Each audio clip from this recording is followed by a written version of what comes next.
ఏమండి, తప్పు చేసినోడు రాజకీయాల్లో ఉన్నా లేకపోయినా ఆ తప్పుకు సంబంధించిన శిక్ష అనుభవించాల్సిందే.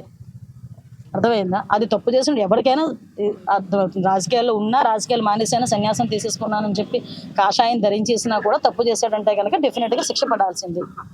మరి అతని స్వంత విషయం అంటున్నారు, లేకపోతే ఏ అర్ధరాత్రో గొడ్డలు ఏమైనా కల్లోకి వచ్చిందో, లేకపోతే ఏదైనా ఇంటెలిజెన్స్ రిపోర్ట్స్ ఏమైనా వెళ్ళినాయో, నెక్స్ట్ టార్గెట్లని ఏమైనా వెళ్ళినాయో ఏంటో ఆయనకి తెలియాలి, మనకు తెలియదు.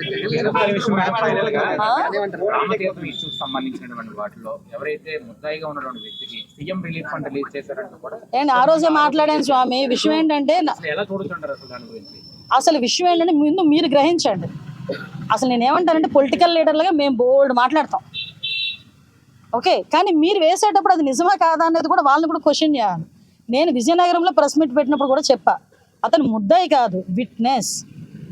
అతని విట్నెస్ నా దగ్గర రిపోర్ట్ కూడా ఉంది.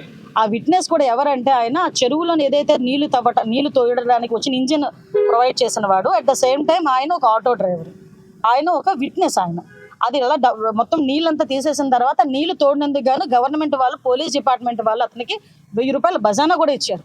అదంతా కూడా విట్నెస్ కూడా ఇచ్చారు. అది Chandaka Suribabu, I think so. నా దగ్గర ఆర్డర్ కాపీ, విట్నెస్ ఏం మాట్లాడాడో కూడా ఉంది, మీకు పంపించమంటే పంపిస్తాను.